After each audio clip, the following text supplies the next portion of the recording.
अस्सलाम वालेकुम। क्या आपने कभी सोचा है कि मुताला ना करना सिर्फ इल्म से दूरी नहीं बल्कि जिंदगी के हर शोबे में इंसान को पीछे धकेल देता है। आज हम आपको बताएंगे वो 10 संगीन नुकसानात जो मुताला ना करने से पैदा होते हैं। तो तवज्जो से सुनिए। नंबर 1, इल्म से महरूमी। मुताला ना करने से इंसान इल्म की रोशनी से दूर हो जाता है बल्कि नई सोच, नए आइडियाज और इल्म से कटकर जामिद जहन का शिकार हो जाता है। नंबर 2, सोचने समझने की सलाहियत में कमी आती है। जहन महदूद दायरे में कैद हो जाता है। मुताला ना करने वाले की सोच सिर्फ अपने गिर्द घूमती है, ना वो दुनिया को समझता है ना जमाने को, जबकि मुताला इंसान की सोच को बुलंद करता है। नंबर 3, मुताला ना करने वाला इंसान गुमराह कुन नजरियात का शिकार हो जाता है। जब सही इल्म नहीं होगा तो गुमराह फिरके, बिद्दात और बातिल नजरियात आसानी से दिल में जगह बना लेंगे। फिर वो इंसान यूट्यूब और सोशल मीडिया के टुकड़ों पर ईमान ले आता है क्योंकि उसके पास सच को परखने की बसीरत ही नहीं होती। नंबर 4, जो शख्स किताब से दूर होता है उसके अंदर फैसला साजी में कमजोरी आ जाती है और उसमें हालात का सही तज्जिया करने की सलाहियत नहीं रहती। मुताला तर्क करने वाली कौमें तरक्की से महरूम रहती हैं। पढ़े लिखे ना हो तो फैसले दूसरों के हाथ में होते हैं। आज उम्मत मुस्लिमा की हालत इसकी जिंदा मिसाल है। नंबर 5, मुताला तर्क करने वाला सतही गुफ्तगू करता है। बातों में गहराई नहीं होती, दलील का फुकदान होता है। वो ना गुफ्तगू कर पाता है ना अपना मुवक्कफ वाज़े कर पाता है। ऐसा शख्स महफिल में शर्मिंदगी का शिकार रहता है। इसके बरक्स मुताला इंसान के अंदाजे गुफ्तगू और अल्फाज के चुनाव को निखारता है। पढ़ने वाला शख्स बावकार अंदाज में बोलता है। नंबर 6,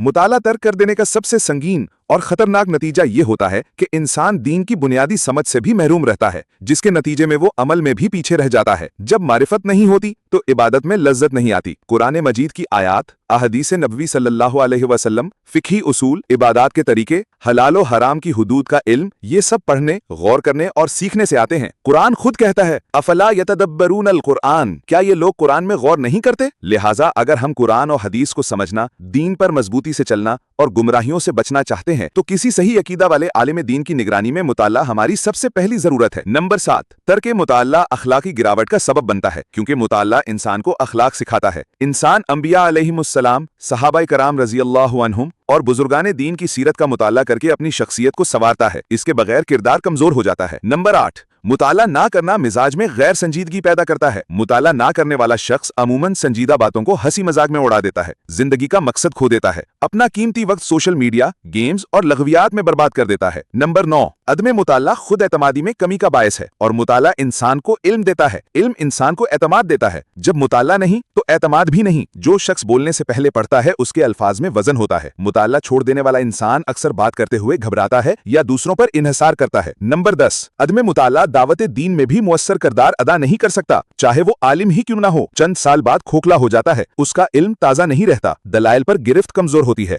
और लोग उससे असर लेना छोड़ देते हैं। तो प्यारे भाई और बहनों, मुताला सिर्फ एक शौक नहीं, ये जिंदगी, दीन, शऊर और क़यादत का रास्ता है। किताबों से रिश्ता जोड़ें ताकि आप बातिल से बचें, हक पर कायम रहें और अपने रब को राजी कर सकें। अगर आप इस पैगाम को अहम समझते हैं तो इसे दूसरों तक पहुंचाएं। मुमकिन है किसी की जिंदगी बदल जाए और आपके नामा अमाल में सदका जारिया बन जाए।